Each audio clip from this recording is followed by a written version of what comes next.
is Urdizzle with a 3-star run on the newest course in Disc Golf Valley called Lost Island. Pretty fun course if you haven't played it. And up to this point, I've actually already gotten the first 2 stars. As you see right there, my first playthrough was a 6 under. Pretty solid round, but I did kind of mess up hole 8. So this particular run you're going to see took me a little bit because I was trying to be a little too perfect instead of just trying to get the 9 under I needed for 3 stars. So it did take me a little bit of time. And start off on hole 1, fun little hole, about 470 over the water. Pretty easy to get up over onto the far island if you have the drivers. Definitely a little bit of danger you got to worry about here. There's a tree to the right, some OB to the left. I'm throwing a roll, glide, Ballista Pro. And my goal is just to kind of get it up anywhere on the island here. Got a nice kick. It's a pretty easy putt. If you get a tailwind of 3 that's right to left, you can bring in that OB to the left, but overall not too bad. Hole 2, and the flyover is taking us the left route here, but that is not the safer route in my opinion. There's also a gap in the rocks to the right, so I am going to use my roll, glide, ballista again into a 3 headwind. This is pretty much the hardest wind you can have on this hole, and the opening there does filter down nicely to the ground, so even if you don't necessarily get through it clean, you can usually roll down there and give yourself a throw in from about 80 to 100. Nothing bad. Again, with a 3 wind, it's no gimme, but nothing too difficult. Hole 3, a little bit harder, and one of the things I think you'll see when you're trying to 3-star this course is if you do not have the Ballista Pros and the big drivers, some of these holes are going to be a little challenging to reach. This particular one, if you've got the Grail, the Glide Skip Ballista Pro, which is I'm going to use here with a forehand, you can get yourself down there in eagle range. I've actually made it all the way to the island.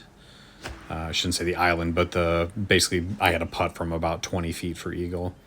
Most shots that we're going to leave you somewhere in the fairway in the 130 to 200 foot range, sometimes up to 250 if you clip a tree. But right here, 166, this is just a forehand fuse for me. And the basket is slightly elevated, and I was able to get the eagle on that one. If you've watched any of my other videos, you know I do like the forehand throw-ins from that range. So I've got myself a stroke to play with. And this hole, I'll do a walkthrough later. There's some different ways you can attack this hole. At this point in time, I just kind of wanted to land the island. So instead of trying anything fancy or laying up short, I'm going to throw my glide wind recoil and just try to hit the island. And the wind of 2 actually helps me out a little bit because it pushes it a little to the right. And if you can hit these little roots here, that was a great kick. Just kind of stopped it and left me with a putt. Again, some of you may have different strategies. The purpose of this video is just to show you a 3-star round. It's not a walkthrough to show other strategies, so just keep that in mind. My goal here was just to get the birdie. So to get the 3 stars on this, I just need a 9 under. So with that eagle on hole 3, I do have a stroke to play with here. Then hole 5 here, I really like this hole. I like placement shot, par 4s, both in real life and in game. It's just a great hole. So for this particular one, I'm just going to play a forehand, just kind of ease it out, hopefully finish to the right and give myself an easy up. I don't consider this a too difficult a hole, and I felt pretty good about it right there, and the disc just kind of took off on me. So that is one of the things you got to watch with elevation change. Sometimes you get a little more skip than you wanted. For being a relatively easy hole, I was a little upset throwing that in the water, and here I'm not trying to run that. I'm just playing for the birdie, or excuse me, for the par, since I already threw it OB. And I know some of you would restart, and actually past rounds I did restart. That's why this took me a little bit longer before I realized like I don't need anything special. I just need the 9 under. So that par just canceled out my eagle. All right, hole 6, another par 4. Again, a placement one. This one reminds me a lot of Crow's Nest hole 9, where you throw over to the far ledge, and then the idea is to throw in from 150, 180 feet. This one's a bit longer, but I feel it's the same idea. You've got a nice landing area over here. Throwing the forehand Ballista Pro, and then usually the throw-in is anywhere from 170 up to like 230. And you've got a nice backdrop there. The only trouble you can get into is if you hit the basket and roll backwards into the water, and I have done that before, but overall that's I'm not going to call that a gimme birdie, but if you can get it anywhere in that landing area, you should get your birdie out of it.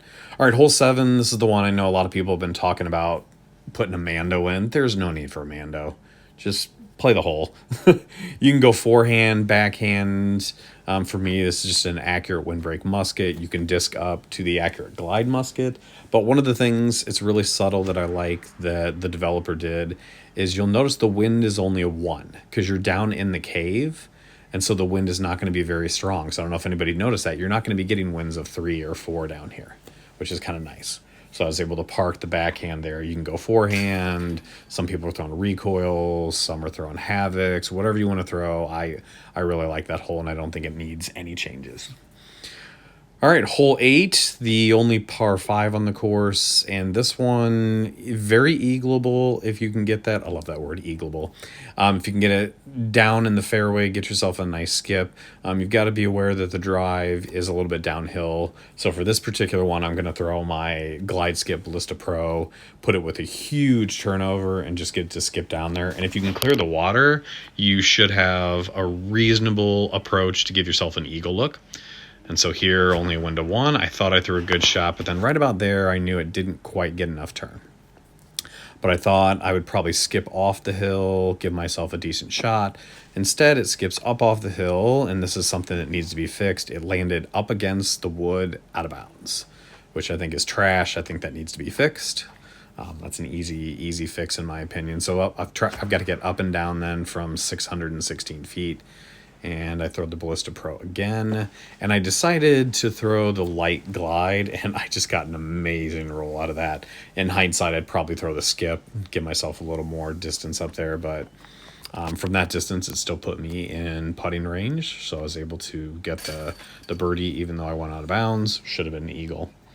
And I'm all set for my 9 under. I just got to keep it in bounds. And this one is deceptive too. I think one of the things I like about this course is the elevation changes. You've got a lot of downhill that you have to adjust for, so you have to put a little more turn on the discs than you normally would.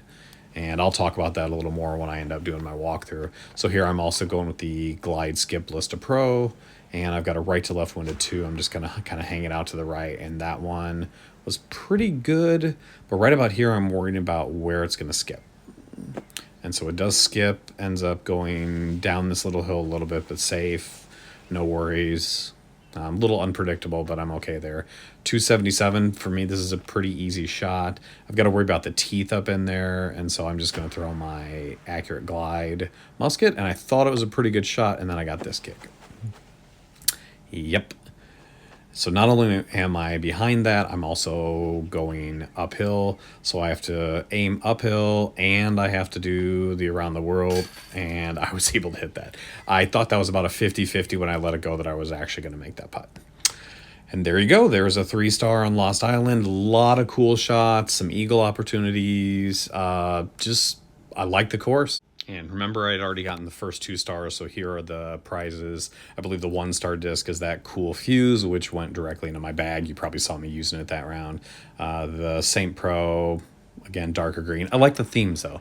Notice it was a dark green, a skull. I just thought it was nice. And then this one's kind of a dark gray Wind Glide Ballista Pro. That's a really good disc if you want to use that. So pretty cool course. Hopefully everyone's enjoying it. And as with most new courses, I never know if the developer is going to make any changes. So I'll probably hold off doing a walkthrough in case there's any physics changes, kind of like what happened on Frozen Valley with the ice. And we'll see how that plays out. Hopefully you enjoyed, and I will be back soon with a walkthrough for our new course, Lost Island.